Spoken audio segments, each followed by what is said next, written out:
কৃষির ভাষায় তারা বলে মাদা। তো আমরা মাদা তৈরি করতেছি, এখানে সার দিয়ে দিতেছি, দেখতে পাচ্ছেন আপনারা। তো মাদা তৈরি করার পরে এখানে সার দিব, সার দেওয়ার পরে এখানে কিছুদিন পরে আমরা বীজ রোপণ করবো। এটা কিন্তু আমাদের গাছের জমি। তো এখানে আমরা বীজ রোপণ করে খাড়াভাবে দিব, নেট দিয়ে দিব। নেটের মধ্যে মানে যেটাই লাগায় দুন্দুল করলা যেটাই লাগায় ওইটার সিম ওইটার মধ্যে হবে। তো এটা প্রাথমিকভাবে আসলে পরীক্ষামূলকভাবে করতেছি যেটা হয় কিনা, যেহেতু আমাদের গাছের জমির পাশে জায়গা আছে আর এই পাশেটা বেড়া দেওয়া দরকার। তো বাসায় তো ফসল খাইতে হয়, আর এখন যেহেতু রেগুলারলি এখানে আসা হয়, তো শখ করে এটা করতেছি পরীক্ষামূলকভাবে। যদি এইভাবে করা যায় তো আমাদের বাকি যে ঘাসের জমিগুলো আছে সব জমিগুলোতে আমরা এটা করার চেষ্টা করবো ইনশাল্লাহ।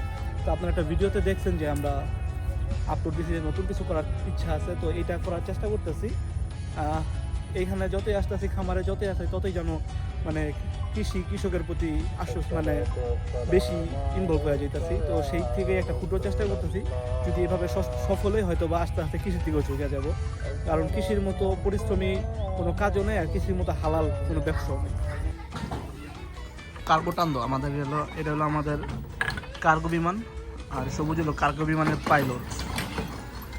তুমি এদিক দিয়ে যাও, আমরা ওদিক যাইতেছি, ঠিক আছে?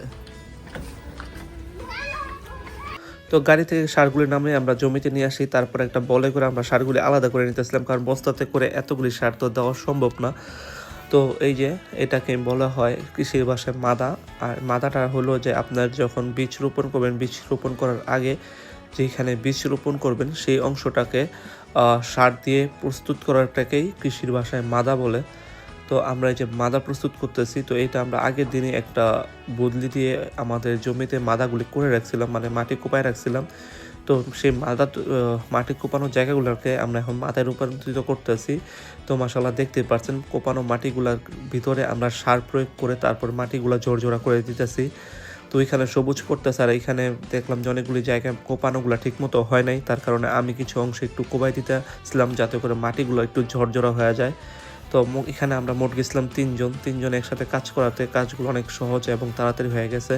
তো এখানে দেরি দেখে ফয়সাল দ্রুত কাজগুলি করে দিয়েছিল, ফয়সাল সার দিয়ে যেতেছিল, আমি একটু মাটিগুলো জড়জড়া করে দিয়েছিলাম, আর সবুজ সেগুলাকে মাটিগুলাকে সারের ভিতর ঢাইকা দিতেছিল।